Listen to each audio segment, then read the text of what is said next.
Tuan Speaker, dengan izin. Tuan Speaker, honourable members of this Assembly and the people of Sabah, I enter this Legislative Assembly conscious of the honour of this appointment and with full respect for this House as the highest legislative institution of our state. It is precisely because I respect this Assembly that I believe honesty, clarity, and courage have a rightful place within its walls. I'm here with the same independence of thought that guided my work before entering this Assembly.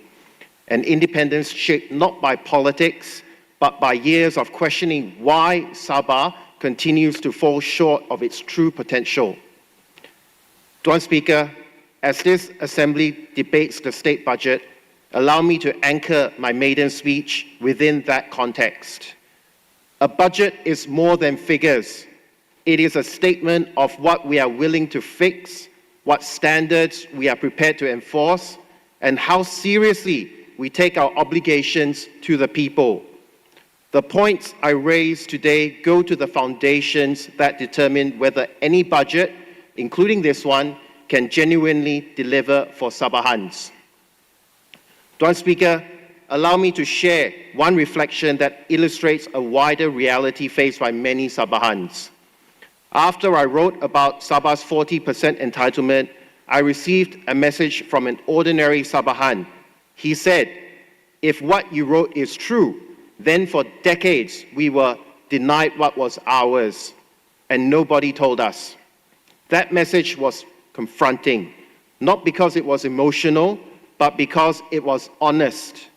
It revealed a truth many prefer not to repeat, that Sabahans have not only been denied resources, but denied clarity.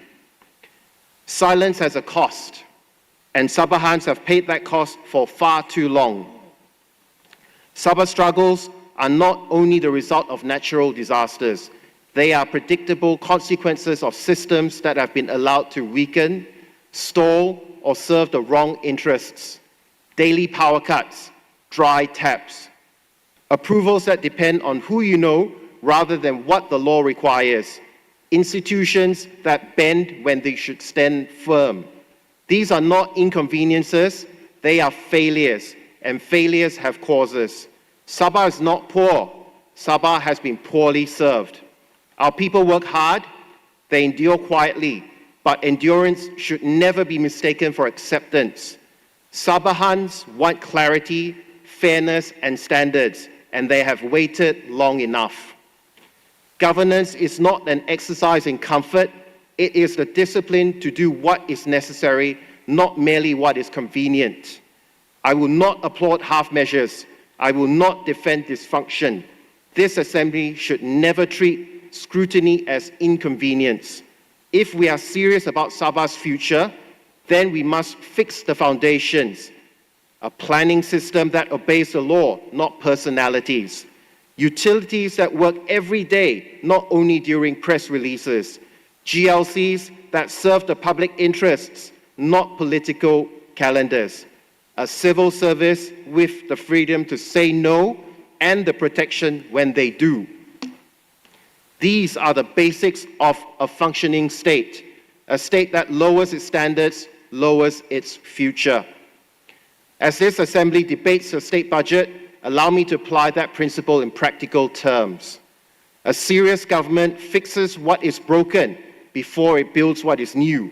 Yet too often, budgets are more comfortable announcing new projects than confronting long-neglected ones. Roads that are patched today and fail again tomorrow. Clinics, especially in the rural and semi-rural areas, where doctors and nurses serve with commitment, but facilities lag far behind what dignity and safety demand. When these realities are raised, the response is familiar. That is under federal funding. This is not a state matter. That distinction may matter on paper, but it means nothing to the people of Sabah who live with the consequences. Sabahans do not experience broken roads as federal or state. They experience delay, damage, and risk. Healthcare does not fail by jurisdiction, it fails when responsibility is avoided. Maintenance is not a lack of vision. Maintenance is respect. If this budget is to restore confidence, it must reflect a simple discipline: repair before expansion, fix before the showcase, people before prestige. Mr. Speaker, Sabah's rights are not optional. They are not dependent upon political mood. They are not bargaining chips. In that context, I seek clarification on the allocation under Head S26 in the estimates contribution to statutory funds, amounting to approximately 2.2 billion ringgit.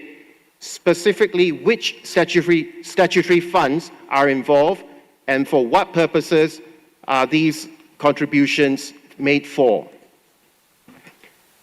They are the terms of our entries into Malaysia, affirmed in documents, in history and in court. The 40% entitlement is not a suggestion. Autonomy is not decorative. Legislative powers are not symbolic. MA 63 is not a negotiation in principle. It is a contract, and the contract must be honored. A federation built on fairness is strong. A federation built on convenience will eventually fail its people. Sabah's future is not determined by natural resources alone. It is determined by our courage to build systems that match the ambition of our people. Our young Sabahans are talented, hungry, and capable. What they lack is not ability, but a state brave enough to raise its standards. A state that allows them to say without hesitation, I can build my future right here. If we fail to build that Sabah, then all of our talks of progress remain noise. This assembly sets the tone for our leadership culture. If we want Sabahans to trust us, then we must act like leaders worthy of trust. This House must be a place where firm debate and plain speaking are normal, not exceptional, and where respect is never compromised. Fearlessness without respect is arrogance. Fearlessness with respect is leadership. Mr. Speaker, I will not participate in a culture of excuses, silence, or lowered standards that has stalled Sabah for decades. I will defend Sabah's rights. I will defend Sabah's dignity. And I will defend the people who expect us to be braver than what we have been. If I fall short, I expect Sabahans to hold me accountable, firmly and openly. Entering this assembly is not a reward, it is a responsibility. Sabah does not need more political silence. Sabah needs honesty, discipline, and courage. The courage to demand excellence, to honor our rights, and to refuse the slow decline of lowered standards. A new Sabah will not be built on fear. A new Sabah will not be built on excuses. It will be built on conviction, conviction that deserves better, that we can do better, and that we must never again accept the bare minimum. That is the Sabah I stand for. That is the Sabah we must build together. Saya sedia berkhidmat demi Sabah, demi rakyat.